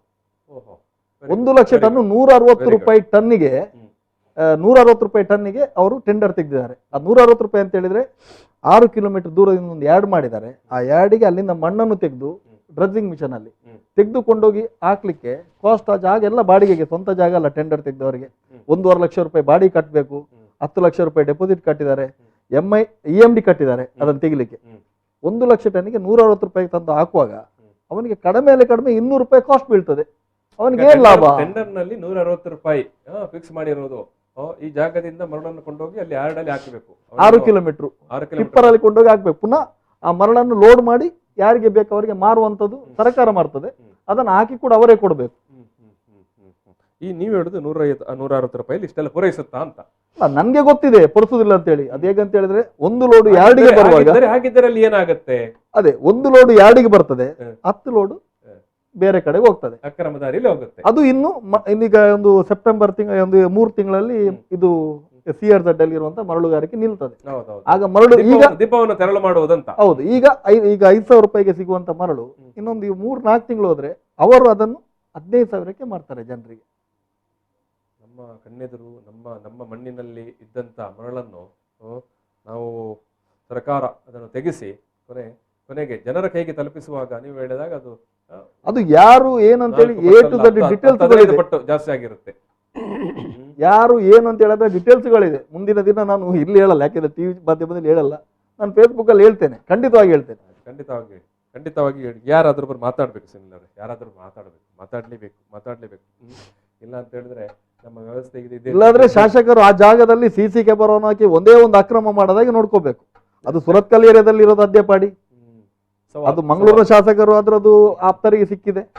ಸುರತ್ಕಲ್ ಕ್ಷೇತ್ರ ಶಾಸಕರು ಒಬ್ರು ಪ್ರಾಮಾಣಿಕ ಅಂತ ಹೇಳಿ ಆದ್ರೆ ಅಲ್ಲಿ ಒಂದೇ ಒಂದು ಅಕ್ರಮ ಆಗದಾಗೆ ಅವರು CC ಕ್ಯಾಮೆರಾವನ್ನು ಹಾಕಿ ನಿಲ್ಲಿಸಬೇಕು. ಆಗ ನಾನು ಭರತ್ ಶೆಟ್ಟಿ ಅವರನ್ನ ನಾನು ಅಭಿನಂದಿಸ್ತೇನೆ. ಅಂತ ದಿನ ಬರ್ತಾ ಅಂತ ನೋಡುವ. ನನ್ಗೆ ನಂಬಿಕೆ ಇದೆ, ಭರತ್ ಶೆಟ್ಟಿ ಮೇಲೆ ನಂಬಿಕೆ ಇದೆ, ಮಾಡ್ತಾರೆ. ನಿಮ್ಮನ್ನು ಇಲ್ಲಿಗೆ ಕರೆಯುವ ನಿಮ್ಮನ್ನು ಅಂತ ದಿನ ಬರ್ತಾ ಅಂತ ನೋಡುವ. ಎಸ್, ಅಂದ್ರೆ ಅಕ್ರಮ ಮರಳುಗಾರಿಕೆ ಅದು ಏನು ಒಬ್ಬ ಶಶಿಕುಮಾರ್, ಒಬ್ಬ DCP ಹರಿರಾಮ್ ಶಂಕರ್ ಅವರಿಂದ ನಿಭಾಯಿಸಲಿಕ್ಕೆ ಆಗುತ್ತಾ ಅನ್ನೋದೊಂದು ಪ್ರಶ್ನೆ ಅಲ್ವಾ? ತುಂಬಾ ಜನರ ಕೈ ಆಳ ಡ್ರೆಡ್ಜಿಂಗ್. ಇಲ್ಲ, ನೀವು ನೋಡಿ, ಒಂದು 3 ತಿಂಗಳಲ್ಲಿ ಈಗ ಹರಿರಾಮನ್ನ ಮಂಗಳೂರಿಂದ ಓಡಿಸ್ತಾರೆ. ಇದು 100%. ಯಾಕಂತ ಹೇಳಿ ನಿನ್ನೆ ಒಬ್ರು ನನ್ಗೆ ಫೋನ್ ಮಾಡಿದ್ರು, ಹೊಯ್ಗೆ ಅಕ್ರಮದವರು ಹೊಯ್ಗೆ ಹಿಡಿದ್ರಲ್ಲ, 3 ತಿಂಗಳಲ್ಲಿ ಅವರನ್ನ ನಾನು ಕಳಿಸ್ಲಿಲ್ಲ ನೋಡಿ ಅಂತೇಳಿ. ಹಾಗಾದ್ರೆ ನೀವು ಇಷ್ಟು ಭ್ರಷ್ಟರು ಅಂತ ಹೇಳಿದೆ. ನಾನು ಹೇಳಿದೆ ನಳಿನ್ ಕುಮಾರ್ ಮೇಲೆ ನಂಗೆ ನಂಬಿಕೆ ಇದೆ, ಇನ್ನು 2 ವರ್ಷ ಅವರನ್ನು ಕಳಿಸುದಿಲ್ಲ ಅಂತೇಳಿ. ನಾನಿದು ನಳಿನ್ ಕುಮಾರ್ ಕಳಿದಿಗೆ ಇಲ್ಲಿಂದ ಹೇಳ್ತಾ ಇದ್ದೇನೆ, ಅವರು ಅಕ್ರಮಕ್ಕೆ ಸಾಥ್ ಕೊಡುದಿಲ್ಲ ಅಂತ ಹೇಳಿದ್ರೆ ಹರಿರಾಮ್ ಅಂತ ಅವರನ್ನು ಮಂಗಳೂರಿಂದ ಅವರು 3 ವರ್ಷ ಕಳಿಸಬಾರದು. ಇಂಥದ್ದು ದಿನನಿತ್ಯ ಕಾರ್ಯಾಚರಣೆ ಆಗ್ತದೆ. ಆಗ ನಾವು ತುಂಬಾ ಕಮಿಷನರ್ಗಳನ್ನು ಖಡಕ್ ಆಗಿ ಕೆಲಸ ಮಾಡಿದವರನ್ನೆಲ್ಲ 3 ವರ್ಷದಲ್ಲಿ ತುಂಬಾ ಜನ ನೋಡಿದೆವು ಸುನಿಲ್ ಅವರೇ. ನೀವು ಇನ್ನು 2 ವರ್ಷ ನಿಲ್ಲಿಸ್ತಾರೆ ಅಂತ ಹೇಳ್ತೀರಿ. ಅಲ್ಲ, ಈಗ ಇವರು ಅಕ್ರಮ ಈಗ ಆಲ್ರೆಡಿ ಆದ ಪ್ರಕರಣಗಳು, ಈಗ ನಿಮ್ಮ ಕಾರ್ ಪ್ರಕರಣ ಆಯ್ತಲ್ಲ, ಈ ಕಾರ್ ಕಾರ್ನ ವಿಚಾರಕ್ಕೆ ಬರುವ ಪೊಲೀಸರೇ ಕಾರ್ ಮಾರ್ಲಿಕ್ಕೆ ನಿಂತದ್ದು ಅಲ್ಲ, ಸೆಕೆಂಡ್ ಹ್ಯಾಂಡ್ ಕಾರ್ ಮಾರಿದ್ದ ಇಂತ ಕಥೆ ಎಂತ ಇದು? ಅದೇ ಆಕ್ಚುಲಿ ಅದ್ರದ್ದು ಎಕ್ಸಾಕ್ಟ್ ವಿಷಯ ಇವರಿಗೆ ಗೊತ್ತಿದೆ. ಏನೀಗ ಮೀಡಿಯಾದಲ್ಲಿ ಬರ್ತಾ ಇದೆ, ಸಣ್ಣ ಟಿವಿ ಚಾನಲ್ ಅಲ್ಲೆಲ್ಲ ಬರ್ತಾ ಇದೆ, ಅದರಿಂದ ಅಕ್ರಮದಲ್ಲಿ ಯಾರು ಭಾಗಿಯಾಗಿದ್ದಾರೆ ಅಂತ ಹೇಳಿ ಇವರಿಗೆ ಕ್ಲೀನ್ ಆಗಿ ಗೊತ್ತಿದೆ. ಈಗ ವಿಷಯದೇನಂದ್ರೆ ಸಿಂಪಲ್, ಪೊಲೀಸರಿಂದ ಅಲ್ಲ, ನಾವು ಯಾರನ್ನು ನಾವು ತನಿಖಾಧಿಕಾರಿ ಅಲ್ಲ, ತೀರ್ಪು ಕೊಡುವವರು ಅಲ್ಲ. ಇದು ವೈಗೆ ವಿಷಯ ಅಲ್ಲ. ಎಸ್, ಮಾತಾಡಿ ಮಾತಾಡಿ ಮಾತಾಡಿ. ನಾವು ಮರಳು ಯಾರನ್ನು ಅಕ್ರಮ ಮರಳಿದ್ದಲ್ಲ, ಇದು ಬೇರೆ ಅಕ್ರಮ. ಹೌದು, ಬೇರೆ ಯಾರ ಪರವೂ ಅಲ್ಲ, ವಿರೋಧವೂ ಇದು ಪ್ರಚಲಿತವಾಗಿ ನಡೀತಾ ಇದೆ ಈಗ ಮಂಗಳೂರಲ್ಲಿ. ನಮಗೆ ಸಾರ್ವಜನಿಕರಿಗೆ ಬಂದಂತ ಸಂಶಯ, ಹ್ಮ್. ಒಂದು ಕೇಸಿನಲ್ಲಿ ಈಗ 4-5 ಜನ ಸಸ್ಪೆಂಡ್ ಆದ್ರು. ಹೌದು ಹೌದು ರಾಮಕೃಷ್ಣ, ಹೌದು. ಆಮೇಲೆ ಕಬ್ಬಲ್ ರಾಜ್ ಮತ್ತೆ ಕೆಲವು ಕಾನ್ಸ್ಟೇಬಲ್ಸ್. ಇಲ್ಲಿ ನನ್ನ ಪ್ರಶ್ನೆ ಏನು ಅಂದ್ರೆ, ನಾನು ಹೇಳಿದ್ದು ನಾನು ಯಾರನ್ನು ಆರೋಪಿ ಅಂತಾನು ಹೇಳುದಿಲ್ಲ, ಅಲ್ಲ ಅಂತಾನು ಹೇಳುದಿಲ್ಲ. ಯಾಕಂದ್ರೆ ನಾವು ತೀರ್ಪುಗಾರರ ಅಲ್ಲ. ನಾನೀಗ ಇನ್ಫಾರ್ಮೇಶನ್ ಪ್ರಕಾರ ಆರೋಪಿಯ ಕಾರನ್ನು ಮಾರಿದ ಪ್ರಕರಣ. ಈಗ ಪೊಲೀಸರು ಮಾರಿದ್ದು, ಆ ಮಾರಿದ ದುಡ್ಡು ಆ ಕಾರಿನ ಓನರಿಗೆ ಹೋಗಿದೆ. ಇದು ಸ್ವಾರಸ್ಯ ಉಂಟು. ಏನ್ ಹೇಳಿ? ಇಂಟ್ರೆಸ್ಟಿಂಗ್. ಆರೋಪಿ ಹೆಸರಲ್ಲಿ ಕಾರು ಇಲ್ಲ, ಆರೋಪಿ ಹೆಸರಲ್ಲೂ ಕಾರು ಇಲ್ಲ, ಆದರೆ ಯಾರು ವಿಕ್ಟಿಮ್ ಇದ್ದಾರೆ ಅವರಿಗೆ ಹಣ ಹೋಗಿದೆ. ಇದು ಒಂದು. ಅದಕ್ಕಿಂತ ನಾನು ಅದನ್ನು ಹೆಚ್ಚು ಚರ್ಚೆ ಮಾಡುದಿಲ್ಲ. ಆದ್ರೆ ಈ 4 ಜನ ಕಿರಿಯ ಅಧಿಕಾರಿಗಳು ಮಾತ್ರ ಯಾಕೆ ಟಾರ್ಗೆಟ್ ಆಗಿದ್ರು ಹೇಳಿ ನನ್ನದು ಪ್ರಶ್ನೆ. ಯಾಕೆಂತಂದ್ರೆ ಮುಂಬೈಗೆ ಒಂದು ಪೊಲೀಸ್ ಅಧಿಕಾರಿ ಹೋಗಿ 4 ಜನ ಹೋಗಿ ಅಲ್ಲಿಂದ ಅವ್ರನ್ನ ಕರ್ಕೊಂಡ್ಬರ್ತಾರೆ ಅಂತ ಆದ್ರೆ, ಇಲ್ಲಿಯ ಅಸಿಸ್ಟೆಂಟ್ ಕಮಿಷನರ್ ಆಫ್ ಪೊಲೀಸರಿಗೆ ಅಥವಾ ಡೆಪ್ಯೂಟಿ ಕಮಿಷನರ್ ಆಫ್ ಪೊಲೀಸ್ ಕಮಿಷನರಿಗೆ ಗೊತ್ತಿದೆಯೋ ಇಲ್ಲೋ, ಪೊಲೀಸ್ ಡೈರಿಯಲ್ಲಿ ಇದೆಲ್ಲ ಮೇಂಟೈನ್ ಆಗಿ ರೆಕಾರ್ಡ್ ಆಗಿದೆಯೋ ಇಲ್ಲೋ. ಹಾಗಿದೆ ಅಂತ ಆದ್ರೆ, ಅಷ್ಟು ದೊಡ್ಡ ವ್ಯವಹಾರ ಆಗುವಾಗ ಯಾವುದೋ ಒಂದು ಸ್ಟೇಷನ್ ಅಲ್ಲಿ ಬಲ್ಲ ಮರ ಕಾರ್ ಕೊರಲ್ಲ ದುಡ್ಡು ಕೊರಲ್ಲ ಅಂತ ಮುಗಿತದ? ಎಂಜಾರ ನೀವು ಅಮನಾಥದ ಮಾತ ಹೇಳ್ತಿದ್ದೀರಿ. ಸೊ ಅಮನಾಥ ಆಗುವ ಮೊದಲು ಅವರನ್ನು ಓಡಿಯಲ್ಲಿ ಚಿಕ್ಕಮಂಗ್ಳೂರಿಗೆ ಟ್ರಾನ್ಸ್ಫರ್ ಮಾಡಿದ್ರಲ್ಲ, ಯಾಕೆ? ಅಲ್ಲ, ಅದೇ ಈ ಕೇಸಿನಲ್ಲಿ ಇಲ್ಲ, ಈ ಕೇಸಿಂದ ಅಲ್ಲ, ತಪ್ಪು. ಇಲ್ಲಿ ಅಕ್ರಮವಾಗಿ ಯಾವುದು ನಡೀತಾ ಇತ್ತು, ಅಕ್ರಮ ಮರಳುಗಾರಿಕೆ ಎಲ್ಲ ನಡೀತಾ ಇತ್ತು. ಅದನ್ನು ನಿಲ್ಲಿಸಿದವರಿಗೆ ಮತ್ತು ಅವರನ್ನು ನಿಲ್ಲಿಸಿದ ಕಬ್ಬಲ್ ರಾಜ್ ಟೀಮಿಗೆ CCB ಅವರೇ. ಈಗ ನಾನು ಕೇಳುದು, CCB is not a station, ಕರೆಕ್ಟಾ? CCBಯಲ್ಲಿ ನೇರವಾಗಿ ಯಾವುದನ್ನು ಕೂಡ ಕೇಸ್ ಮಾಡ್ಲಿಕ್ಕೆ ಆಗುದಿಲ್ಲ. It has to refer to a particular police station. ಈಗ ನಾನು ಕೇಳುದು, ಇಷ್ಟು ದೊಡ್ಡ ಪ್ರಕರಣ ಕೇವಲ CCB ಅವರು ಮತ್ತೆ ಪಾಪ ರಾಮಕೃಷ್ಣ ಅವರು ಟಾರ್ಗೆಟ್ ಆಗುದಾದ್ರೆ, ಆ ಪರ್ಟಿಕ್ಯುಲರ್ ಸ್ಟೇಷನ್ ಇದು ಹಿರಿಯ ಅಧಿಕಾರಿಗಳ ಕತೆ ಏನು, ಪಾತ್ರ ಏನು? ರಾಮಕೃಷ್ಣ ಅವರೊಬ್ಬರೇ CCBಯ ಅಥವಾ ಕಬ್ಬಲ್ ರಾಜ್ ಅವರೊಬ್ಬರೇ ಅಲ್ಲ, ಇಬ್ರು ಕೊರೋನಾ ಪೇಷಂಟ್ ಅದ್ರ ಮೇಲೆ ಈಗ ಬಂದ ಸುದ್ದಿ, ಕೊರೋನಾದಲ್ಲಿ ಈಗ ಇದು ಎಂತದ್ದು ವೆಂಟಿಲೇಟರ್ ಅಲ್ಲಿ ಇದ್ದ ಪೇಷಂಟ್, ಸೀರಿಯಸ್, ವೆರಿ ಸೀರಿಯಸ್ ಆಗಿದೆ. ಅವನು ಹೊರಗೆ ಬರುವಾಗ ಕೇಸ್ ಆಗ್ಯಾವ ಅಮಾನತ್ತು. ಇದೆಲ್ಲ ಫನ್ನಿ. ಆ ಸಂದರ್ಭದಲ್ಲೇ ಅದ್ರಲ್ಲಿ ಇರ್ಲಿಲ್ಲ. CCBಯಲ್ಲಿ ಅವರು ತುಂಬಾ 1.5 ತಿಂಗಳು ತನಕ ನನಗೆ ಖಚಿತವಾಗಿ ಮಾಹಿತಿ ಇದೆ. ನಾನು ದಿನನಿತ್ಯ ನಾನು ಇಷ್ಟೊಂದು ಪೊಲೀಸ್ ಅಧಿಕಾರಿ ಮೇಲೆ ಬೆಂಬಲ ಯಾಕೆ ಕೊಡ್ತಾರೆ ಅಂತ ಹೇಳಿದ್ರೆ, ಸೊ ನಾವು ಮಾಡುವ ಅಕ್ರಮಕ್ಕೆ ನಾವು ಫೋನ್ ಮಾಡಿ ಹೇಳಿದ ಕೂಡಲೇ ಅವ್ರು ನಿಲ್ಲಿಸ್ತಾ ಇದ್ರು. ಈಗ ಈ ಇಸ್ಪಿಟಲ್ ನಿಲ್ಸಿದ್ರು, ಮರಳುಗಾರಿಕೆ ನಿಲ್ಸಿದ್ರು, ವೈಶ್ಯವಾಟಿಕೆ ನಿಂತೋಯ್ತು, ಎಲ್ಲ ನಿಂತೋಯ್ತು. ಸೊ ಮಂಗಳೂರಲ್ಲಿ ಮಾತ್ರ, ಕರ್ನಾಟಕದಲ್ಲಿ ಎಲ್ಲಾ ಕಡೆಯಲ್ಲಿ ಆಗ್ತಾ ಇದೆ, ಪಕ್ಕದ ಉಡುಪಿ ಜಿಲ್ಲೆಯಲ್ಲಿ ಆಗ್ತಾ ಇದೆ ಇಸ್ಪಿಟ್, ಮಂಗಳೂರಲ್ಲಿ ಇಲ್ಲ. ಯಾಕೆ? ಕಬ್ಬಲ್ ರಾಜ್ ಅಂತ ಒಂದು ದಕ್ಷ ಅಧಿಕಾರಿ ಇದ್ರು. ಸೊ ಅವರನ್ನು ಓಡಿಯಲ್ಲಿ ಕಳಿಸಿದ್ರು ಚಿಕ್ಕಮಂಗ್ಳೂರಿಗೆ. ಅದಾದ್ಮೇಲೆ ಇನ್ನೂ ಬಿನ್ನು ಬಿಡ್ಲಿಲ್ಲ, ಇವನನ್ನು ಇಲ್ಲಿಂದ ಕೆಲಸದಿಂದ ತೆಗಿಬೇಕಂತೇಳಿ ಯೋಜನೆ ಮಾಡ್ಕೊಂಡ್ರು, ಕಾರಾಗರಣ ತೆಗೆದ್ರು. 50 ಕೋಟಿ, ನಿಮ್ಗೊಂದು 50 ಕೋಟಿ, 1 ಕೋಟಿ 50 ಲಕ್ಷ ಅಂತ ಹೇಳ್ತಾರೆ. 2007ನೇ ಜಾಗ್ವಾರ್ ಗಾಡಿಗೆ ಮಾರ್ಕೆಟ್ ವ್ಯಾಲ್ಯೂ ಇರೋದು 15ರಿಂದ 20 ಲಕ್ಷ. ಇದು ಜನರಿಗೆ ಗೊತ್ತಿರುವುದಿಲ್ಲ. ಪೇಪರ್ ಅಲ್ಲಿ ಬಂದ ಕೂಡಲೇ ಇದು ಸತ್ಯತೆ ತಿಳ್ಕೊಳ್ತಾರೆ, ಎಲ್ಲರೂ ಕಳ್ಳ ಹೇಳಿದ್ರು. ಆ ಹಣವನ್ನು ಕೂಡ ಡೈರೆಕ್ಟ್ ಆಗಿ ಮಾರಿದ ಹಣವನ್ನ, ಅದು ಫಾರ್ಮ್ 2930ಗೆ ನಾನು ಅದರ ಹಿಂದೆ ಫುಲ್ ಬಿದ್ದೇನೆ. 2930 ಸೈನ್ ಹಾಕಿರುವಂತದ್ದು ಅವನ ಹೆಸರಲ್ಲಿಲ್ಲ, ಯಾರು ಆರೋಪಿ ಹೆಸರಲ್ಲಿಲ್ಲ. ಅಕೌಂಟ್ ಆಗಿ ಹಾಕಿ ಆ ಹಣವನ್ನ ಆ ಪಾಪ ಯಾರಿಗೆ ಮೋಸ ಮಾಡಿದ್ದಾರೆ ಅವರಿಗೆ ಕೊಟ್ಟಿದ್ದಾರೆ. ಇದು ದಾಖಲೆಗಳಿದೆ. ಯಾವುದೇ ಮೀಡಿಯಾ ಅವರನ್ನು ಬಂದು ಕೇಳ್ತಾ ಇಲ್ಲ, ಇಂಟರ್ವ್ಯೂ ಮಾಡ್ತಾ ಇಲ್ಲ. ಅವರ ಹತ್ರ ಕೇಳಿ, ಆರೋಪಿ ಮಾಡುವವರು ಯಾರು? ಗಮ್ಮತ್ ಗೊತ್ತುಂಟ, ಅಕ್ರಮದಲ್ಲಿ ಭಾಗಿಯಾಗುವವರು ಸೇರ್ಕೊಂಡು ಆರೋಪಿ ಮಾಡೋದಿಲ್ಲ. ಅಲ್ಲ, ಇದು ಕೇಸ್ ಎಂತ ಗೊತ್ತುಂಟ? ಹಣ ದ್ವಿಗುಣ ಮಾಡುವ ಕೇಸ್. ನೋಡಿ, ತಮಾಷೆ ಅಂದ್ರೆ ಇಟ್ ಇಸ್ ಎ ಕ್ರೈಮ್. ಇಲ್ಲಿ ದ್ವಿಗುಣ ಮಾಡುವವ ಮತ್ತು ಅದರಲ್ಲಿ ಆಸೆ ಹುಟ್ಟು ಹೋದದ್ದು ಹೆಸರು ಇಲ್ಲ, ಕೇಸು ಇಲ್ಲ, ಪೊಲೀಸರ ಮೇಲೆ ಕೇಸು. ಪೊಲೀಸರು ಅದೇ ನೀವು ಹೇಳಿದಾಗೆ ಪೊಲೀಸರು ಈ ಹಿಂದೆ ಅಕ್ರಮ ಮರಳುಗಾರಿಕೆ, ಅಕ್ರಮ ಇಸ್ಪಿಟ್ ಅಡ್ಡೆ, ಅಕ್ರಮ ವೈಶ್ಯವೇಟಿಕೆಯನ್ನು ಯಾರು ಅದಕ್ಕೆ ಒಂದು ಏನು ಕಡಿವಾಣ ಹಾಕ್ಲಿಕ್ಕೆ ಪ್ರಯತ್ನ ಮಾಡ್ತಾ ಇದ್ರು ಅಂತವರು ಟಾರ್ಗೆಟ್ ಆಗ್ತಾರೆ. ಅಲ್ಲ, ಈಗ ಮಾಡುದು ಅವರೇ. ನಿಮ್ಗೆ ಒಬ್ಬರ ಮೇಲೆ ಕದ್ದದಂತೇಳಿ ಕಂಪ್ಲೇಂಟ್ ಮಾಡ್ಬೇಕು ಯಾರು ಹೇಳಿ? ಕದ್ದವನ್ ಮಾಡ್ಬೇಕು, ಅವನ್ ಯಾರು? ಆರೋಪಿ ಮಾಡ್ಬೇಕು. ನನ್ನ ಕಾರ್ ಮಧ್ಯೆ ಅವನ್ ಎಲ್ಲಿ ಹೇಳಿಲ್ಲ. ಹಾಗಾದ್ರೆ ಇದು ಎಲ್ಲಿಂದ ಬಂತು, ಎಲ್ಲಿಂದ ಉದಯ ಆಯ್ತು? So many twist. ಉದಯದಿಂದ ಉದಯವಾಯ್ತು, ಅದು ಗೊತ್ತಿಲ್ಲ. ಭಾರಿ ಟ್ವಿಸ್ಟ್ ಇದೆ. ಜನರ ವಿವೇಚನೆಗೆ ಬಿಟ್ಟದ್ದು. ನಾಳೆ ಕೋರ್ಟು ತನಿಖೆ ಮತ್ತೊಂದು ಇನ್ನೊಂದೆಲ್ಲ ಖಂಡಿತವಾಗಿ ಸ್ವಾಭಾವಿಕವಾಗಿ ಸಹಜವಾಗಿ ಇದು ಶಾರ್ಟ್ ಟರ್ಮ್ ಅಲ್ಲಿ ಯಾಕೆ ಇವತ್ತು ಅಧಿಕಾರಿಗಳು ನಾನು ಕಬ್ಬಲ್ ರಾಜ್ ಮೇಲೆ ತುಂಬಾ ನಾನು ನಂಬಿಕೆ ಇಟ್ಟವು. ಯಾಕಂತ ಹೇಳಿದ್ರೆ ಅವರು ಕೊಪ್ಪದಲ್ಲಾಗ್ಲಿ, ಕೋಟದಾಗ್ಲಲ್ಲಿ ಆಗ್ಲಿ, ಕಾರ್ಕಳದಲ್ಲಿ ಆಗ್ಲಿ, ಬಂಟ್ವಾಳದಾಗ್ಲಿ ಆಗ್ಲಿ, ನಿಮ್ಗೆ ಗೊತ್ತಿದೆ ಇಲ್ಲಿ ಮೈಕಲ್ ತ ಪೇಜ್ ಅಂತೇಳಿ ಒಂದು ಮುಸ್ಲಿಮ್ದು ಒಂದು ಪೇಜ್ ಇತ್ತು. ಆ ಪೇಜ್ ಅನ್ನು ನಿಲ್ಲಿಸಿದವರು ಕಬ್ಬಲ್ ರಾಜ್ ಸರ್ ಅವರು. ದಿನನಿತ್ಯವಾಗಿ ಇಲ್ಲಿ ಕೋಮುಗಲಭೆಗೆ ಒಂದು ಕಾರಣ ಆಗ್ತಾ ಇತ್ತು. ಹಿಂದೂ ದೇವತೆಗಳ ಬಗ್ಗೆ ಅವಹೇಳನ ಮಾಡುವಂಥದ್ದು. ಅಷ್ಟು ಒಳ್ಳೆ ಕೆಲಸ ಮಾಡಿದ ಅಧಿಕಾರಿ. ಆದ್ರೆ ತಾಳಕ್ಕೆ ತಕ್ಕ ಕುಣಿಬೇಕು. ಅವರು ಕಾಂಗ್ರೆಸ್ ಅಧಿಕಾರದಲ್ಲಿ ಕೂಡ ಇದ್ರು. ಕಾಂಗ್ರೆಸ್ ಅಧಿಕಾರಿ ಭ್ರಷ್ಟರು ಅಂತ ಹೇಳ್ತಾ ಇದ್ದೇವೆ ನಾವು. ಸೊ ಆವಾಗ ಇದೇ ಪಕ್ಷ ಅವರನ್ನು ಆರೋಪ ಸ್ಥಾನದಲ್ಲಿ ನಿಲ್ಲಿಸಿರ್ಲಿಲ್ಲ. ಈಗ ಬಿಜೆಪಿ ಬಂದ ಮೇಲೆ ಯಾಕೆ ಅವರನ್ನು ಆ ತರ ಆರೋಪ ಸ್ಥಾನದಲ್ಲಿ ನಿಲ್ಲಿಸಿದ್ರಿ? ಹಾಗಾದ್ರೆ ಒಳ್ಳೆ ಅಧಿಕಾರಿಗಳು ಮಂಗಳೂರಲ್ಲಿ ಕೆಲಸ ಮಾಡಬಾರ್ದು. ಕೆಲಸ ಮಾಡಿದ್ರೆ ಇಂಥದಕ್ಕೆಲ್ಲ ಈ ಕೇಸ್ ಉಂಟಲ್ಲ, ಕೆಲಸ ಮಾಡಿದ್ರೆ ಇಂಥದೆಲ್ಲ ವಿಷಚಕ್ರದಲ್ಲಿ ಕೊನೆಗೆ ಅವರು ಬೀಳಿಸುವಂಗೆ ಮಾಡ್ತಾರೆ. ನಾನು ನಿಮ್ಮ ಹತ್ರ ಒಂದು ರಿಕ್ವೆಸ್ಟ್ ಮಾಡ್ತೇನೆ. ಆದ್ರೆ ನೀವು ಆ ಆರೋಪಿಯನ್ನು ಕರೀರಿ ಚಾನೆಲ್ಗೆ. ಅಲ್ಲ, ಇದು ಒಳ್ಳೆ ವಿಷಯ. ಜನರಿಗೆ ಗೊತ್ತಾಗ್ಬೇಕು, ಸತ್ಯ ಗೊತ್ತಾಗ್ಬೇಕು. ಆರೋಪಿ ಮಾತಾಡ ಮಂಗಳೂರಲ್ಲಿ ತೊಂದರೆ ಇಲ್ಲ. ಅಲ್ಲ, ಮಂಗಳೂರಲ್ಲಿ ಅಂತ ಹೇಳಿದ್ರೆ ತುಳುನಾಡು ಅಂತ ಹೇಳಿ ಇಲ್ಲಿ ದೇವರುಗಳ ನಾಡು. ಇಲ್ಲಿ ಸತ್ಯ ಹೇಳಿದವ ಖಂಡಿತವಾಗಿ ಒಳ್ಳೆ ಆಗ್ತಾನೆ. ಮತ್ತೆ ಇಲ್ಲಿ ಹಳೆಯ ಕಮಿಷನರ್ ಇದ್ದಾರಲ್ಲ, ಅವರು ಪಾರ್ಟಿ ಕೇಸಲ್ಲಿ. ನೀವು ಯಾಕೆ ಅವರನ್ನು ಕೈ ಬಿಟ್ರಿ? ಯಾಕೆಂದ್ರೆ ಅವರು IPS.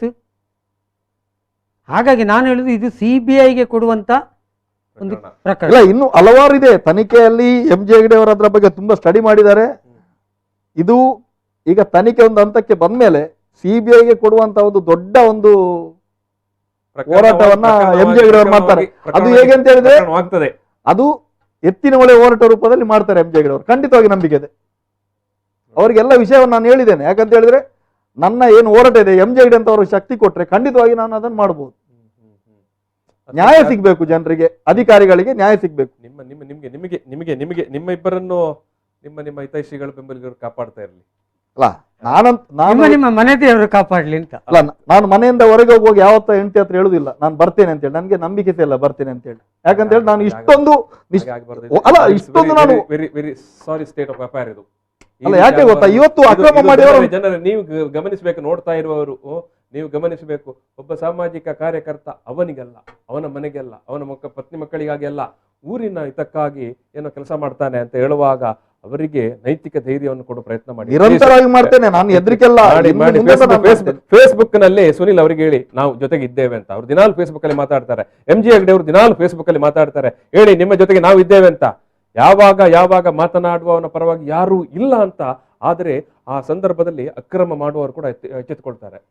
ಮೆಕ್ಕೆಲ್ಲ ಪಿರೌಡ್ ಏರ್ಲೈಜಿಯರ್ ಅಂತ ಇವರ ಜೊತೆಗೆ ಯಾರೂ ಇಲ್ಲ ಅಂತ. ಎಸ್, ನೀವು ಹೇಳಿ ಅವರು ನಿಮ್ಮ ಪರವಾಗಿ, ಈ ನಗರದ ಪರವಾಗಿ, ಈ ನಾಡಿನ ಪರವಾಗಿ ಅವರು ಕೆಲಸ ಮಾಡ್ತಾ ಇರುವಂಥದ್ದು. ಮತ್ತು ಭ್ರಷ್ಟಾಚಾರದ ವಿರುದ್ಧ ನೀವು ಭ್ರಷ್ಟಾಚಾರವನ್ನು ವಿರೋಧಿಸುವುದಾದ್ರೆ, ಅಕ್ರಮಗಳನ್ನು ನಿಮ್ಮ ಕಣ್ಣ ಎದುರು ನಡೆಯುವಂಥ ಅಕ್ರಮಗಳನ್ನು ನೀವು ವಿರೋಧಿಸುವುದಾದ್ರೆ MJ ಹೆಗಡೆ ಅವರು ಅಥವಾ ಸುನಿಲ್ ಬಜಿಲಕೇರಿ ಅವರು ಮಾತನಾಡುವಂತ ಅಥವಾ ಅವ್ರು ಮಾಡ್ತಾ ಇರುವಂತ ಕೆಲಸಕ್ಕೆ ಬೆಂಬಲ ಸೂಚಿಸಿ. ಎಸ್, ಕನಿಷ್ಠ ಅವರಿಗೆ ವಾಟ್ಸಪ್ನಲ್ಲಿ ಆದ್ರೂ ಮೆಸೇಜ್ ಕಳಿಸಿ, ಅಥವಾ ಅವ್ರಿಗೊಂದು ಫೇಸ್ಬುಕ್ನಲ್ಲಿ ಆದ್ರೂ ಮೆಸೇಜ್ ಕಳಿಸಿ, ನಾವು ನಿಮ್ಮ ಜೊತೆಗಿದ್ದೇವೆ ಅಂತ. ಅವರು ಸುಮ್ಮನೆ ಎಸ್ ನಾನು ಇವತ್ತು ಮನೆಗೆ ಬರುವುದೇ ಅಥವಾ ಹೋಗ್ತಾನ ಇಲ್ವಾ ಅಂತ ಒಂಥರ ಅಪಧೈರ್ಯದಲ್ಲಿ ಮಾತಾಡುವಂತ ಆಗಬಾರದು. ಅದು ಒಂದು ಒಳ್ಳೆಯ ಸಮಾಜದ ಅಥವಾ ಒಂದು ಸಮಾಜದ ನಾಗರಿಕ ಸಮಾಜದ ಒಂದು ಒಳ್ಳೆಯ ಬೆಳವಣಿಗೆನೇ ಅಲ್ಲ ಅದು. ಸೊ ಅವರು ಆ ರೀತಿ ಮಾತಾಡ್ತಾರಂತಾದ್ರೆ ಇಡೀ ಸಮಾಜವೇ ಕರಪ್ಟ್ ಆಗಿದೆ ಅಂತ. ಅವರು ಆ ರೀತಿಯ ಒಂದು ಏನು ಆತಂಕದ ಸ್ಥಿತಿಯಲ್ಲಿದ್ದಾರೆ ಅಂತ ಆದ್ರೆ ನಮ್ಮ ಸಮಾಜದ ಬಗ್ಗೆ, ನಮ್ಮ ಜನರ ಬಗ್ಗೆ, ಪ್ರತಿಯೊಬ್ಬರ ಬಗ್ಗೆ ನಾವು ಪರಸ್ಪರ ನಾವು ಏನು ನಮ್ಮ ಆತ್ಮವನ್ನು ಮುಟ್ಟಿ ಮಾತನಾಡಬೇಕಾಗಿದೆ. ನಮ್ಮ ಪರವಾಗಿ ಮಾತನಾಡ್ತಾ ಇದ್ದವರ ಪರವಾಗಿ ನಾವು ಯಾಕೆ ನಿಲ್ತಾ ಇಲ್ಲ ಅಂತ. ಸುಮ್ಮನೆ ನಮ್ಮ ಮಾತುಗಳು, ಭಾಷಣಗಳು ಕೇವಲ ಸ್ವಾತಂತ್ರ್ಯ ದಿನದ, ಕೇವಲ ಏನು ಗಣರಾಜ್ಯೋತ್ಸವ ದಿನದ ಭಾಷಣಕ್ಕೆ ಮಾತ್ರ ಸೀಮಿತ ಆಗಬಾರದು. ಎಸ್, ಇದು ಸುನಿಲ್ ಬಜಿಲಕೇರಿ ಅವರೇ ಮತ್ತು MJ ಹೆಗಡೆ ಅವರೇ, ನಿಮ್ಮ ಪರವಾಗಿ ಈ ಊರಿನ ಜನ ನಿಲ್ಲುವಂತ ಆಗಬೇಕು. ನಿಲ್ತಾರೆ. ಸೊ ಅಂತ ದಿನಗಳಿರುತ್ತೆ. ಯಾಕಂದ್ರೆ ನಿಮ್ಮಂತ ಮೀಡಿಯಾದವರು ಕರೆದದಕ್ಕೆ ನಮ್ಗೆ ದೊಡ್ಡ ಶಕ್ತಿ ಬಂದಿರೋದು. ಸೊ ನಮ್ಮ ಧ್ವನಿ ಫೇಸ್ಬುಕ್ ಅಲ್ಲಿ ಮಾತ್ರ ಅಲ್ಲ, ಇಂಥ ಚಾನಲ್ ಅಲ್ಲಿ ಕೂಡ ಬರ್ಬೇಕು. ಇನ್ನು ಬರ್ಬೋದು ಬಾಕಿ ಅವರು ಕೂಡ. ನಾನು ಕೂಡ ನೋಡ್ಕೊಂಡು ಹೋಗ್ತೇನೆ. ಯಾಕಂತ ಹೇಳಿದ್ರೆ ಅಲ್ಲಿ ಕೊಂಡೋಗಿ ನಮ್ಮ ನಿಕ್ಕಟ್ಟಿಗೆ ತಿಳ್ಕುವಂತ ಕೆಲಸವನ್ನು ಕೂಡ ಮಾಡ್ತಾರೆ. ಅದು ಎಷ್ಟು ಸಂದರ್ಭದಲ್ಲಿ ನಡೆಯುತ್ತೆ. ನಮ್ಮ ಟಿವಿ ಚಾನಲ್ ಅವರು ಪಾಪ ಯಾರು ಒಳ್ಳೆ ಕೆಲಸ ಮಾಡ್ತಾ ಇರ್ತಾರೆ ಅಥವಾ ಒಳ್ಳೆ ರಾಜಕಾರಣಿ ಇರ್ತಾನೆ, ಅವನನ್ನು ಇಕ್ಕಟ್ಟಿಗೆ ಸಿಲುಕಿಸುವಂಥದ್ದು, ಅವನನ್ನು ಬಕ್ರಾ ಮಾಡ್ಲಿಕ್ಕೆ ನೋಡುವಂಥದ್ದು, ಅದರಲ್ಲಿ ಖುಷಿ ಪಡ್ಕೊಂಥದ್ದೆಲ್ಲ ಇರುತ್ತೆ. ಇದು ಕೂಡ ಒಂದು ಏನು ಇಂಥ ಸನ್ನಿವೇಶಗಳು ನಡೆಯುತ್ತೆ. ಇರಲಿ, ಏನೇ ಯಾವ MJ ಹೆಗಡೆ ಅವರು ಮಾಡ್ತಾ ಇರುವಂತಹ ಕೆಲಸ ಅಥವಾ ಸುನಿಲ್ ಬಜಿಲಕೇರಿ ಅವರು ಮಾಡ್ತಾ ಇರುವಂತ ಕೆಲಸ ಅದು ಒಳ್ಳೆಯ ಕೆಲಸ. ಅದು ನಾಗರಿಕ ಸಮಾಜ ಯಾವತ್ತು ಒಪ್ಪುವಂತ ಕೆಲಸ. ಏನು ನಾಗರಿಕ ಸಮಾಜಕ್ಕೆ ತೊಂದರೆ ಆಗುವಂತ ಕೆಲಸವನ್ನು ಅವರು ಮಾಡ್ತಾ ಇಲ್ಲ. ಈಗ ಅದು ಒಬ್ಬ ಪೊಲೀಸರ ಪರವಾಗಿಯೋ ಅಥವಾ ಒಬ್ಬ ಅಧಿಕಾರಿಯ ಪರವಾಗಿ ಅಂತಲ್ಲ, ಯಾರು ಪ್ರಾಮಾಣಿಕರಿದ್ದಾರೆ ಅವರ ಪರವಾಗಿ ಅಲ್ಲ, ನಿಲ್ಲಬೇಕು. ವ್ಯವಸ್ಥೆ ವ್ಯವಸ್ಥೆ, yes. ಅದು ಕೂಡ ಇಬ್ರು ಅಧಿಕಾರಿಗಳು ದಲಿತರು. ಎಸ್, ಇನ್ನು ನಾನು ಏನು ಹೇಳೋದಿಲ್ಲ. ಎಸ್, ಸಂವಾದವನ್ನು ಇಲ್ಲಿ ಸಮಾಪನ ಮಾಡ್ತೇನೆ. ಸಮಯ ಕೂಡ ಆಯಿತು. ಮತ್ತೆ ಮಾತಾಡ್ತೇವೆ, ನಾವಂತೂ ಮಾತಾಡ್ತೇವೆ. ನಾವು ಯಾವಾಗಲೂ ಹೇಳೋದುಂಟು, ನಾವು ಸತ್ಯದ ಮತ್ತು ನಾವು ನ್ಯಾಯದ ಪರ ಅಂತ. ಸೊ ಅದನ್ನು ತೋರಿಸಿ ಕೊಡ್ತಾ ಇದ್ದೇವೆ ನಾವು. ಎಸ್, ಈ ಸಂದರ್ಭದಲ್ಲಿ ಯಾಕಂತ ಹೇಳಿದ್ರೆ ಸುನಿಲ್ ಅವರು ನಾನು ಮತ್ತೊಮ್ಮೆ ಬಾರಿ ಮುಕ್ತವಾಗಿ ತಮ್ಮ ಅಭಿಪ್ರಾಯವನ್ನು ಹಂಚಿಕೊಂಡದಕ್ಕಾಗಿ ನಾನು ಅಭಿನಂದನೆಗಳನ್ನು ಹೇಳ್ತಾ ನಾನು ನಿಮಗೆ ಧನ್ಯವಾದ ಸಮರ್ಪಣೆ ಮಾಡ್ತಿದ್ದೇನೆ ಸುನಿಲ್ ಅವರೇ. ಎಸ್, ಅದೇ ರೀತಿಯಾಗಿ MG ಹೆಗ್ಡೆ ಅವರಿಗೆ ಕೂಡ ವಿಶೇಷವಾದ ಅಭಿನಂದನೆಗಳು ಮತ್ತು ಧನ್ಯವಾದಗಳನ್ನು ಹೇಳ್ತಾ ಇದ್ದೇನೆ. ಎಸ್, ಇಷ್ಟು ಹೇಳಿ ಈ ಒಂದು ಸಂವಾದವನ್ನು ಇಲ್ಲಿ ಸಮಾಪನ ಮಾಡ್ತೇನೆ. ಎಸ್, ಈ ಒಂದು ಒಟ್ಟು ಪ್ರಕರಣ ಕ್ರಮ ಮರಳುಗಾರಿಕೆ ಇರ್ಬೋದು ಅಥವಾ ಈ ಒಂದು ಏನು ಪೊಲೀಸರ ಏನು ಕೂಟದಿಂದ ನಡೆದಂಥ ಕ್ರಮ ಕಾರು ಮಾರಾಟ ಇರ್ಬೋದು ಅಥವಾ ಅದರಲ್ಲಿ ಕೂಡ ಯಾರು ಪೊಲೀಸರು ಅಥವಾ ಹಿರಿಯ ಪೊಲೀಸರು ಇರಬಹುದು ಅನಾವಶ್ಯಕವಾಗಿ ಏನು ಅವರನ್ನು ಬೀಳಿಸುವಂಥ ಅಥವಾ ಅಂಥ ಪ್ರಕರಣಗಳು ನಡೆಯಬಾರದು ಅನ್ನೋದನ್ನು ಒಂದು ಕಾಳಜಿಯನ್ನು ಹೇಳಿಕೊಂಡು ಈ ಸಂವಾದದಲ್ಲಿ ಸಮಾಪನ ಮಾಡ್ತಿದ್ದೇನೆ. ನಮಸ್ಕಾರ. ಪ್ರಚಲಿತ ಈ ಕಾರ್ಯಕ್ರಮದ ಪ್ರಾಯೋಜಕರು ರೋಹನ್ ಕಾರ್ಪೊರೇಷನ್, ಸಹ ಪ್ರಾಯೋಜಕರು father Muller's charitable trust, SDM college Ujire, VK furniture and electronics.